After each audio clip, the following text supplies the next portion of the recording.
ততক্ষণ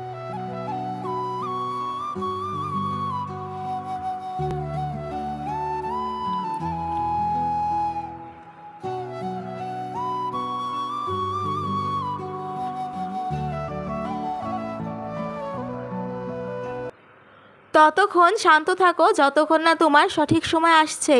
কাটাকে কিভাবে দোষ দিব, পা তো আমি রেখেছিলাম, সে তো তার জায়গায় দাঁড়িয়েছিল। আসসালামু আলাইকুম, কেমন আছেন আপনারা সবাই? আশা করছি আল্লাহর অশেষ রহমতে আপনারা সবাই অনেক ভালো আছেন।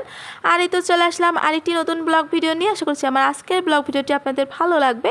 তো সকাল থেকেই কিন্তু আজকের ব্লগ ভিডিওটি শুরু করে দিয়েছি। আর এই যেখানে আমি মেহেদির ঠাল লাগিয়ে দিয়েছিলাম, তো ভেবেছিলাম এই গাছটা আর হবে না, তো গাছটা উঠিয়ে ফেলতে চেয়েছিলাম, তো উঠিয়ে দেখলাম যে এটাতে শিকড় চলে আসছে, এজন্য কিন্তু আবার লাগিয়ে দিলাম। আর এই যে গোলাপ ফুলটা নষ্ট হয়ে যাচ্ছে, এটা আমি কাটিং করে দিব। তো এটা কাটিং করে দিলেই কিন্তু এর অবশিষ্ট যে জায়গাটা আছে সেটা থেকে আবার কুশি চলে আসবে।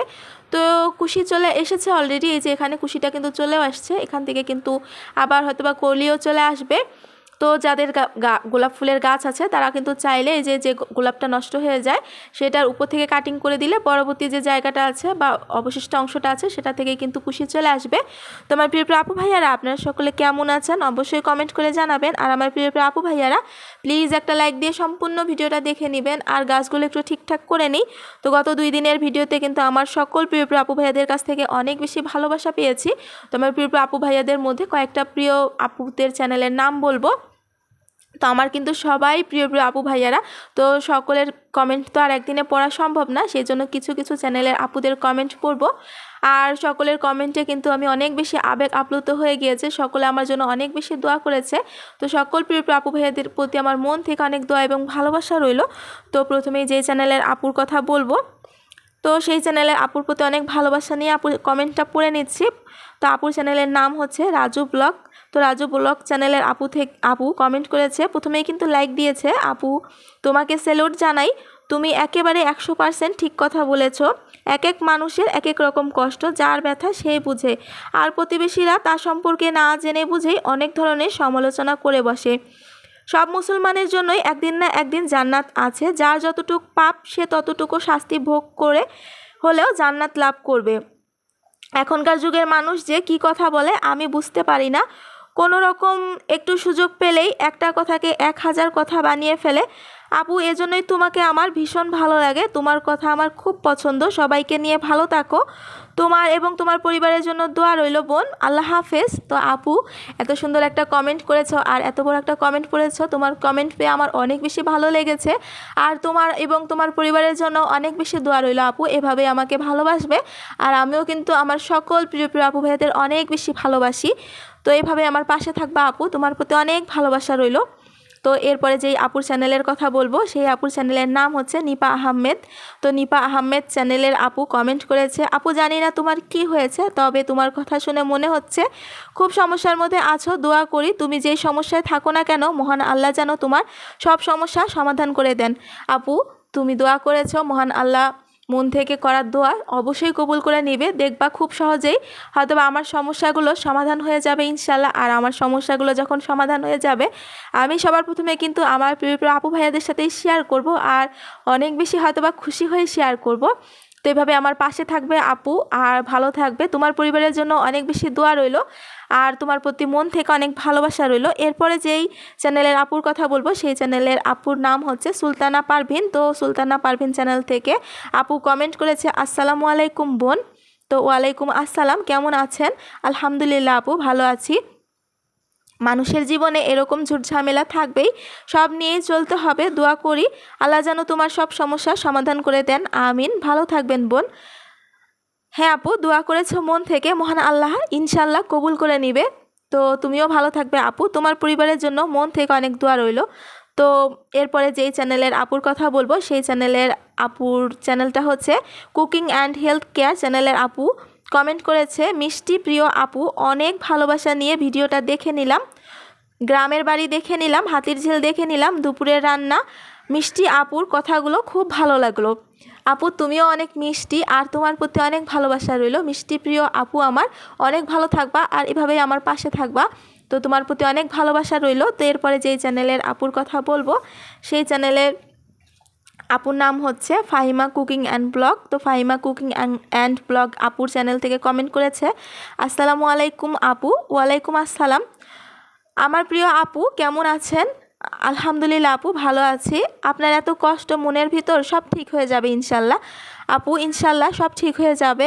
আর তোমার প্রতি অনেক দোয়া রইল, তোমার পরিবারের প্রতি অনেক দোয়া রইল আপু, এভাবেই আমার পাশে থাকবা, ইনশাল্লাহ সব ঠিক হয়ে যাবে। আর এই যে এদিকে দেখো কথা বলতে বলতে কত কাজ করে নিয়েছি আমি। তো এই যে এখানে চা পাতা বয়মে নিয়ে নিয়েছি, তারপরে হচ্ছে এখানে গরম মশলা শেষ, মানে গরম মশলা তো বয়মটা নতুন নিয়েছি, তো বয়ম বলতে এই যে পটটা, তা আলাদা আলাদাভাবে গরম মশলাগুলো ঠিকঠাক করে রেখে দিতেছি। এভাবে রেখে দিলে আমার কাছে অনেক বেশি সহজ মনে হয়। তো দারুচিনি, এলাচ, লবঙ্গ, তারপর গোলমরিচ এগুলো আলাদা আলাদাভাবে রাখতেছি, আর জিরা রাখবো একটা পটে। তো এভাবে মশলাগুলো রেখে দিলে আমার কাছে অনেক বেশি সুবিধা হয়। তো আমার প্রিয় প্রিয় আপু ভাইয়ারা, আপনারাও চাইলে কিন্তু গরম মশলাগুলো এভাবে রেখে দিতে পারেন। তো সকল প্রিয় প্রিয় আপু ভাইয়াদের প্রতি আবারও অনেক বেশি ভালোবাসা, এত ভালোবাসা নিয়ে কমেন্টগুলো করেছেন, আর আমি কি কমেন্টগুলো না পড়ে যেতে পারি? তো সবসময় কমেন্ট আসলে পড়া হয় না, তো এখন থেকে ভেবেছি কিছু কিছু প্রিয় প্রিয় আপুদের চ্যানেলের কথা আস্তে আস্তে বলবো। আর এই তো এখানে আমার গরম মশলা শেষ হয়ে গিয়েছে, একটু গরম মশলা আমি টেলে নিতেছি, এই গরম মশলাগুলো গুঁড়া করে নিব।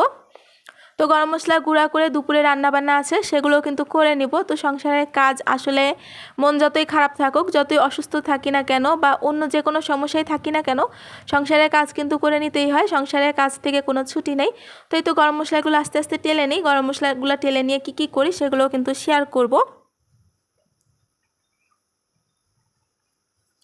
আর প্রথমে যে দারচিনি, এলাচ, তারপরে হচ্ছে তেজপাতা, তারপরে কালো বড় এলাচ যে আছে সেগুলোই কিন্তু টেলে নিয়েছি।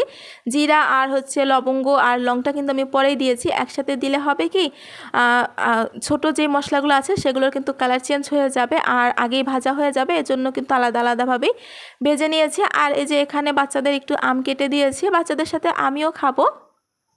তো যেই সমস্যায় আছি না কেন, মহান আল্লাহ যেহেতু আছেন, সমস্যার সমাধান করে দিবেন। অনেক প্রিয় প্রিয় আপু ভাইয়ারা কমেন্ট করেছিল, আপু তোমার কি হয়েছে জানিও। তো অবশ্যই জানাবো যখন আমার সমস্যাটা সমাধান হয়ে যাবে, আর সমস্যাটা সমাধান হয়ে গেলে অবশ্যই জানাবো। তো আমার প্রিয় প্রিয় আপু ভাইয়ারা, এই তো আম খেয়ে নিচ্ছি। আরও যে একটা কথা আছে না, পৃথিবীতে সবাইকে কিন্তু খুশি করা কারো পক্ষে সম্ভব না। সবাইকে খুশি করার দায়িত্ব নিয়ে তুমি পৃথিবীতে আসোনি, তাই সবাইকে খুশি করতে যেও না, তাহলে নিজের খুশিগুলাই কিন্তু থাকবে না। আর আমাকে যদি কেউ খারাপ ভাবে তখন কিন্তু আমার মন খারাপ হয় না।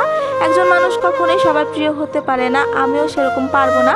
তো আমি আমার বিবেক দিয়ে নিজে চলবো, নিজের পথে চলবো। যে চেনা সে কিন্তু আমাকে ঠিকই চিনে নেবে, তাই না? তো দুপুরে কী রান্না বান্না করি সেগুলো কিন্তু শেয়ার করব, সাথেই থাকবেন, আশা করছি ভালো লাগবে। আর ওয়েদারটা ভালো ছিল না, মেঘলা ওয়েদার ছিল, আর কখনো বৃষ্টি কখনো বৃষ্টি হচ্ছে না, এরকমই চলছে। তো এই তো দুপুরে রান্না বান্নায় কিন্তু চলে আসছি। এখানে কড়াইতে রান্নার তেল দিয়ে দিলাম, আর এখানে কিছুটা পেঁয়াজ কুচি দিয়ে দিলাম, পেঁয়াজটা সামান্য ভেজে নিয়ে। তো কিছু সবজি কেনা ছিল, মানে গত শুক্রবারে কিনেছিলাম, সেগুলো কিন্তু আর রান্না করা হয়নি। সেগুলো মানে ঢেঁড়স আর এখানে পটল ছিল, তো অনেকগুলাই কিন্তু নষ্ট হয়ে গিয়েছিল, আর যেগুলো ভালো ছিল সেখান থেকে কিন্তু একসাথে ভাজি করে নিয়েছি। আর যেহেতু খুব অল্প ছিল, আলাদা আলাদা আলাদা তো ভাজি করা যাবে না, এজন্য একসাথেই ভাজি করে নিয়েছি।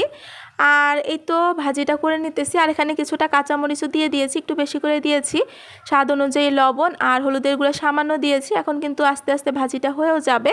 প্রথমে একটু ঢেকে দিব, পরে কিন্তু আর ঢাকতে হবে না, ভাজি তো বেশি ঢাকতে হয় না। আর বাচ্চাদের জন্য মুরগির গোশত আলু দিয়ে রান্না করে নিচ্ছি। এই কিন্তু আমার দুপুরে রান্না বান্না ছিল, ঢেঁড়স আর পটল ভাজি।